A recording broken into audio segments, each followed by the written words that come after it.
India unlimited in digital news चॅनलमध्ये सगळ्यांचं स्वागत आहे. आजच्या दिवसभराच्या घडामोडीमध्ये जे काही महत्त्वाच्या बातम्या आहेत, ज्या महत्त्वाच्या बातम्या आज तारीख 19, काल तारीख होते 18 तारीख ते 19 तारखेच्या या 24 तासाच्या घडामोडीमध्ये काही महत्त्वाच्या खबरी हाती आहेत ज्या आपल्याला सर्वसामान्यापर्यंत पोचवायच्या आहेत. सर्वसामान्यापर्यंत पोचवायचे आहेत.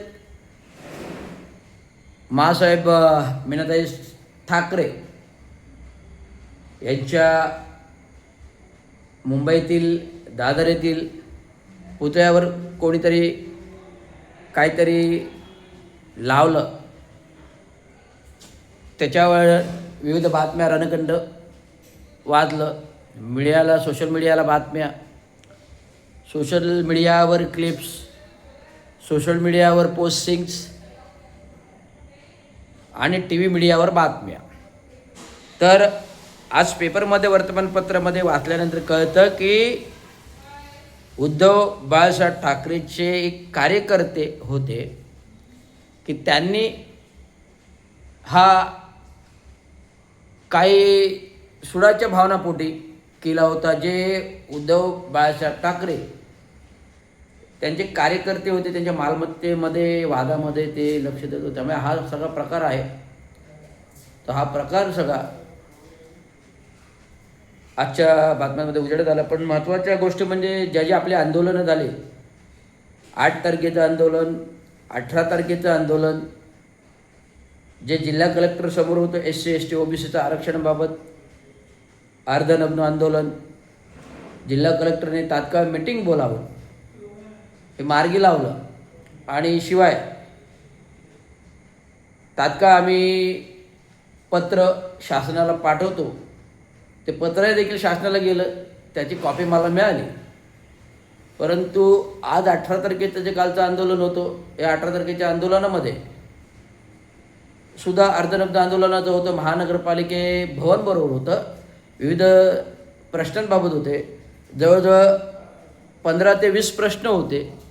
तर 15 ते 20 प्रश्नांवरती जे काही मागण्या झाल्या, जे काय म्हणणं झालं, ते म्हणणं मांडलं. कलेक्टरबरोबर मीटिंग झाल्या आणि कलेक्टरांनी आम्ही महानगरपालिकेला कळवतो या हिशोबाने उत्तरात पत्र पण दिलं. ते सोमवारपर्यंत येईल. आणि आजचं सुद्धा आज एक महत्त्वाचा विषय होता. टेंबी नाक्यावरील नवरात्र उत्सवाचा जो उत्सव गेली 40 वर्ष होतोय, जय आंबे ट्रस्टखाली टेंबी नाक्यावरचा जो काही विषय होतो, तर ह्या विषयाअंतर्गत आपल्याला खोलात जायचं नाही, परंतु सांगतो उत्सव जरूर करा. दुर्गा मातेचा उत्सव आहे, देवीचा उत्सव आहे. महाराष्ट्रातील उत्सव हे तो राष्ट्रीय सण झालेला आहे आणि 40 वर्ष परंपरागत टेंबी नाक्यावर होतो. परंतु हा उत्सव करताना सर्वसामान्य नागरिकांची गैरसोय होते की नाही हा मुद्दा आहे. सर्वसामान्य नागरिकांची गैरसोय म्हणजे पुन्हा टेंबी नाक्याचा जो कोट नाक्याकडे जाणारा रस्ता ह्या मंडपाने अतिक्रमित केल्यामुळे बंद होतो. नाका आहे तो सिव्हिल हॉस्पिटलकडे जाणारा, आंबेडकडे जाणारा रस्ता बंद होतो. इकडे ॲगॅरी लेनकडे येणारा रस्ता बंद होतो. इकडे चरेकडे जाणारा रस्ता बंद होतो. तर अशा प्रकारे गेले 9-10 दिवस, त्याच्या आधी 15 दिवस तयारी, मधले 10 दिवस नवरात्र उत्सव, त्याच्या 15 दिवस नंतर तोडकाम. म्हणजे आता किती दिवस झाले? एकूण 45 दिवस झाले, 1 महिना. आणि परत ते 45 दिवसामध्ये आपण काय करतो? तिथे वाहतुकीला प्रॉब्लेम होतो, ट्रॅफिकला प्रॉब्लेम होतो. हा मुद्दा आहे. तर हा मुद्दा घेऊन मी आज कलेक्टरांकडे पत्र दिलं की उत्सव जरूर करा, पण लोकांना अडचण नको, ट्रॅफिकला अडचण नको. तुम्ही आज काय करता? पूर्ण रस्ता महानगरपालिकेचा आहे, पण हा विचार करत नाही. या महानगरपालिकेच्या रस्त्यावर जवळजवळ 500 स्टॉल होतात. 500 किती? 500 स्टॉल. आणि या 500 स्टॉलचा पैसा कोण घेतो? जय आंबे ट्रस्ट घेते. महापालिकेला महसूल मिळतो, महापालिकेची परवानगी नाही. फक्त त्या जय आंबे ट्रस्टच्या मंडपाला देवीच्या परवानगी आहे, पण बाकीचे जे रस्त्यावर स्टॉलवाले बसतात, बाजार मांडतात 9-10 दिवस, त्याचा टॅक्स कोण वसूल करणार, महसूल कोण वसूल करणार? तर त्याचं भाडं दिवसापोटी एक्स्ट्रा स्टॉलचं भाडे 1000 रुपये आहे, 1000 ते 2000 रुपये आहे. मग असं 500 स्टॉल्स असतील तर दिवसाचं भाडं 2000, 1000-2000 केलं तर किती गणित होतं? मग तेवढं महानगरपालिकेचं नुकसान नाही आहे का? कारण की साफ स्वच्छता महानगरपालिका करते, पाणी व्यवस्था महानगरपालिका करते, लाईट व्यवस्था MSEB करते. आता वापर कोण करतो? जय आंबे ट्रस्ट, टेंबीनाका उत्सववाले. मग हा महसूल कोण करतो? तर जय आंबे ट्रस्ट घेते. सांगायचा मुद्दा हा आहे की आत्तापर्यंत कोणी पत्र दिले नाही, आवाज उठवला नाही, परंतु रवींद्र शिंदे आहे, मी आवाज उठवला आणि मी कलेक्टरला पत्र दिलं. का पत्र दिलं? त्याच्यामध्ये एक महत्त्वाची भावना अशी आहे की शिवाजी मैदान, शिवाजी टॉवर हा फार जुना इतिहास आहे. 1960 सालापूर्वाचा माझा जन्म पण नसेल झाला, कारण मी ह्या लाल मातीमध्ये वाढलेलो आहे. शिवाजी मैदान आमच्या घराजवळचं, माझ्या घराजवळचा एरिया आहे. महात्मा फुले नगर मार्केट, जांभी नाका, टेंबी नाका, स्टेशन रोड, ॲगॅरी लेन, तलावबाई हा माझं जन्म ठिकाण आहे. एमेजा स्कूल, इंग्लिश स्कूल ही माझी शाळा आहे. एमेजा स्कूल ही माझी शाळा. आम्ही शिवाजी मैदान बघतो रोजच्या रोज. मार्केटमध्ये जाताना खेळायला येणार, तिथे जुनं टॉवर होतं, क्लॉक टॉवर. हा जुनं क्लॉक टॉवर कधी तोडला? चंद्रशेखर आले, चंद्रशेखर रस्ता रुंदीकरण केलं. 1997ला ते टॉवर तोडलं, नवीन टॉवर बांधलं. किती वर्ष झाली? आज 2025 आणि आधीचे 3 म्हणजे 28 वर्ष झाली. मग 28 वर्षामध्ये एखादी इमारत धोकादायक होते का? नाही होत.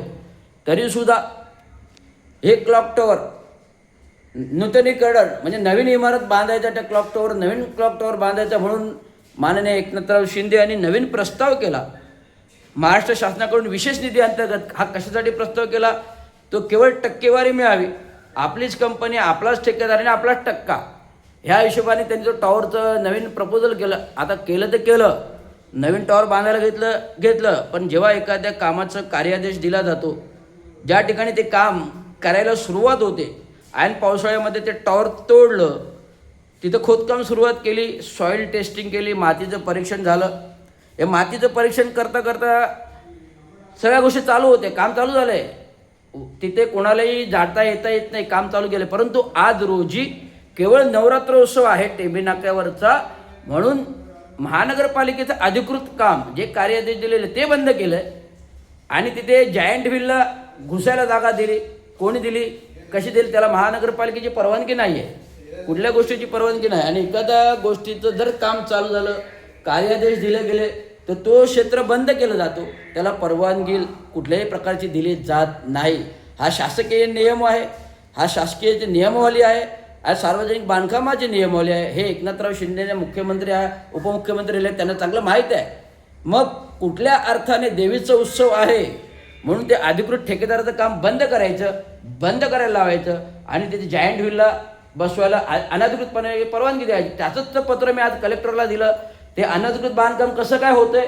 जिथे ऑलरेडी स्ट्रक्चर तोडले, त्याचं बांधकाम चालू केले, वर्क ऑर्डर दिले, तर असं नियमबाह्य करता येत नाही. तर कलेक्टर बोलले आम्ही तात्काळ ते जायंट व्हील काढायला लावतो. नाही काढायला लावलं आहे तर कलेक्टरसमोर माझं परत अर्धनग्न उपोषण हे आहे. हा इतिहास आहे. म्हणजे ठाणेकरांचा हा पेशवाई काळ नाही आहे, कोणी राजेशाहीचा काळ नाही, काही गुलामांचा काळ नाही, काही मुघलांचा काळ नाही, तर कोणीही आरेरावीपरीने काही करेल. हे लोकशाहीचं कारभार आहे. डॉक्टर बाबासाहेब आंबेडकर यांनी दिलेलं संविधानाने घटनेचं कार्य आहे, काम आहे, नियमावली आहे. कुठल्याही अनधिकृतपणे कोणी नवरात्रोत्सव देवीचा वस्तू म्हणजे अनधिकृतपणे कोणी जॉईंट व्हील गेला, त्याचं भाडं कोण घेणार? 10 दिवसाचं भाडं किती होतं माहिती आहे का? पर डे जवळजवळ त्याला 10,000 रुपये पर डे आहे. 10,000 पर डे झालं तर 10 दिवसाचं भाडं किती झालं? मी कमीच सांगतो 1 लाख, पण त्याचं भाडं असणार जवळजवळ 5-1 लाख रुपयाच्या घरात. आणि हे भाडं कोण घेतंय? जय आंबे ट्रस्ट. जागा कोणाची? महानगरपालिकेची. महसूल कोणाकडे आला पाहिजे? महानगरपालिकेचं. जर महानगरपालिकेकडे परमिशन दिली नाही तर महापालिकेकडे महसूल करतात. जय आंबे ट्रस्ट अनधिकृतपणे पैसे घेते. ही वसुली लावा महानगरपालिकेने. भले तो कुठलाही देवीचा उत्सव असो का कुठलाही वस्तू असो, कोणी आनंदी घे असो, काही परवा नाही. कायदा नियमावली महत्त्वाचं आहे, ती वसुली झाली पाहिजे. म्हणून मी महानगरपालिकेच्या आयुक्त नाही तर जिल्हा कलेक्टरला आयुक्ताकडे चार्ज आहे, पत्र दिलं आणि तात्काळ कारवाई कलेक्टरांना करायला सांगितलं. कलेक्टर 1-2 दिवसात ती कारवाई करणार आहे, एवढं मला सांगायचं आहे. धन्यवाद. जय हिंद, महाराष्ट्र, जय Hind, Bharat. India unlimited digital news channel. धन्यवाद.